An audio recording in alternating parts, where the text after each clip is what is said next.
बिस्मिल्लाहिर्रहमानिर्रहीम। अस्सलाम वालेकुम नाज़रीन, मैं हूं बशर शहज़ाद और आप देख रहे हैं मेरा फ़ेसबुक पेज और यूट्यूब चैनल। नाज़रीन, इंतहाई अफसोसनाक ख़बर है जो मैं आपके साथ शेयर करने जा रहा हूं। पता नहीं इन दरिंदों को कब सज़ा मिलेगी और कब इनको तख्ता-ए-दार के ऊपर लटकाया जाएगा कि जो वालदैन हैं वो उनके दिल को करार आ सके या सुकून मिल सके। हम हर दूसरे दिन इस तरह के वाक़यात देख रहे हैं और जो रियासत पाकिस्तान है, जो हुक्मरान हैं हमारे, इसके ऊपर उनकी खामोशी जो है वो हमें बता रही कि उनको इससे कोई सरोकार नहीं है। लेकिन हम अपना काम करते रहेंगे, हम आवाज़ जो है उठाते रहेंगे, हम इनके ज़मीर को झंझोड़ने की कोशिश करते रहेंगे। इंतहाई अफसोसनाक वाक़या पेश आया कराची के अंदर। इसकी डिटेल क्या है? बच्ची के साथ 10 साल की नाज़रीन ये बच्ची है जिसके साथ ज़्यादती की गई है और इनके वालदैन जीते जी जो है वो मर चुके हैं। कुछ ऐसे वालदैन हैं, जैसे मैं आपको बताऊँ कि जो ज़हरा काज़मी का केस है, उनके वालदैन हैं, उनकी जो बच्ची है उसको मिलने नहीं दिया जा रहा। एक तरफ उनको शेल्टर होम के अंदर रखा जा रहा है। वो भी क्या मरने के बराबर ही मैं समझूंगा। उनको भी क्या उनकी बेटी और किस तरह के जो केस है वो भी मैं आपके साथ शेयर भी करता हूँ। उसकी जो मालूमात हम तक आती है, अभी कल ही मैं उनकी जो वालदा है उसकी वीडियो देख रहा था। वो किस तरह से तड़प रही थी अपनी बेटी को मिलने के लिए और रो रो के कह रही थी कि हमें इंसाफ़ मिलना चाहिए। और हमारे अदालती जो इंसाफ़ है, हमारा सिस्टम जो है अदालतों का, उसके ऊपर बड़ा सवालिया निशान है कि इन केसेस के ऊपर इतनी देर क्यों की जाती है। इनके ऊपर भी जो चीफ़ जस्टिस ऑफ पाकिस्तान हैं उनको स्पेशली एक्शन लेना होगा ताकि ये केसेस जो है, रेप के स्पेशली जो केसेस हैं, इनका फ़ैसला जल्द अज जल्द हो सके। ये वाक़या पेश आया है कराची के अंदर।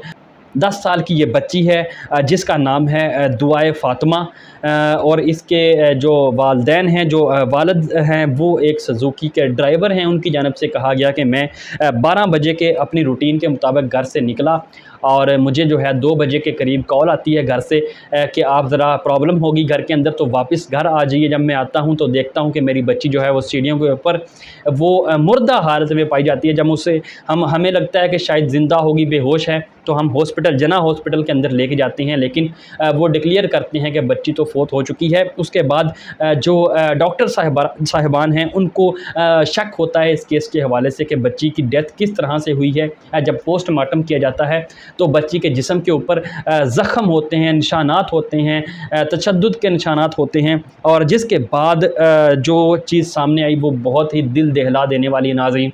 और इसमें ना सिर्फ बच्ची को ज़िंदा हालत में इस दरिंदे ने जो है वो बच्ची को दरिंदगी का निशाना बनाया, जिनसी ज़्यादती का निशाना बनाया, बल्कि जब वो मुर्दा हो गई, मतलब उसको मार दिया, गला दबा के, गला घोंट कर मार दिया गया, उसके बाद भी ये दरिंदा जो है ये इसके साथ ज़्यादती करता रहा। इंतहाई अफसोसनाक है और मैं चाहूँगा कि जो वज़ीर आला सिंध हैं इसके ऊपर ख़ुसूसी उनको एक्शन लेना चाहिए। और क्योंकि आप देखें कि किसी की बेटी के साथ भी हो सकता है। आप अपनी बेटी को इमेजिन करें सामने रख के कि अगर उसके साथ ये वाक़या होता है तो क्या आपका क्या रिएक्शन होता।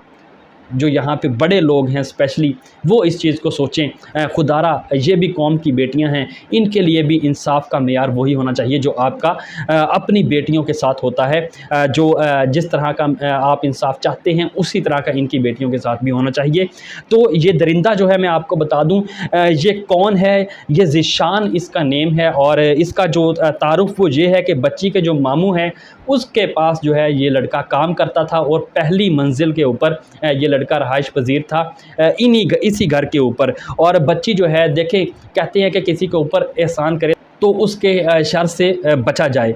तो हुआ कुछ ऐसे कि बच्ची जो है वो खाना देने जाती है। अब उसकी माँ कहती है कि तकरीबन आधा घंटा हो गया बच्ची वापस नहीं आती। तो वो देखती है, इधर उधर देखती है, बाहर देखती है। जब ऊपर जाती है तो जो बच्ची है वो सीढ़ियों के ऊपर मुर्दा हालत में पड़ी होती है। उसे वो फिर फ़ोन करती है अपने हस्बैंड को, ये मामलात हुए हैं। तो जो ज़ीशान है वो बाकायदा उसने इतराफ़ जुर्म भी कर लिया है। पुलिस ने उसे गिरफ़्तार कर लिया है और उसने कहा कि मैंने बच्ची के साथ ज़्यादती की है। एक तो ज़्यादती करना होता है नाज़रीन के मुर्दा हालत में बच्ची को नहीं छोड़ा इसने, इस दरिंदे ने। और मैं आपको यहाँ बताऊँ कि इसको सरेआम फांसी होनी चाहिए। इस तरह के केसेस में कोई टॉलरेंस नहीं दिखानी चाहिए हमें, ताकि इन केसेस को मंतकी इंजाम तक पहुँचाकर एक मिसाल बना दिया जाए। आने वाले जितने भी जो दरिंदे हैं इस तरह का सोच रहे हैं या जो ये काम करते हैं, उनको भी इबरत का निशान बनाना चाहिए। और मैं आपको बताऊं कि इस तरह के कवानीन बनने चाहिए, स्पेशली कि जो बच्चियों के साथ रेप करते हैं, छोटी माइनर जो बच्चियाँ होती हैं। मैंने जैसे आपको बताया कि जो अभी तक केस चल रहा है हमारे साथ, ज़हरा काज़मी का मूवी बच्ची का जो केस है, सॉरी नेम दोबारा से मैं ले लेता हूँ, लेकिन बस क्योंकि फ़्लो हो चुका है इस तरह से नेम लेना, तो उसमें नेम आ जाता है। तो क्योंकि अदालत की जानिब से इसके ऊपर मुकम्मल पाबंदी लगाई गई है।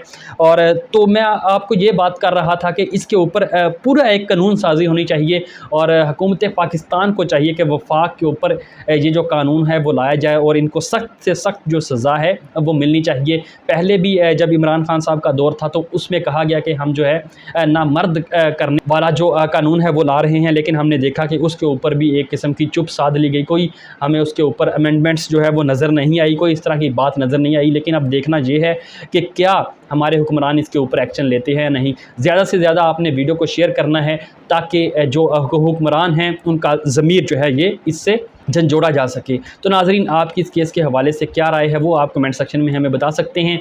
वीडियो पसंद आए तो लाइक करें, शेयर करें, चैनल को आपने सब्सक्राइब कर लेना है ताकि लेटेस्ट मालूमात आप तक पहुँच सके। अब तक के लिए इतना ही। अपने दोस्तों का ख्याल रखिएगा। मुझे इजाज़त दीजिए। अल्लाह हाफिज़।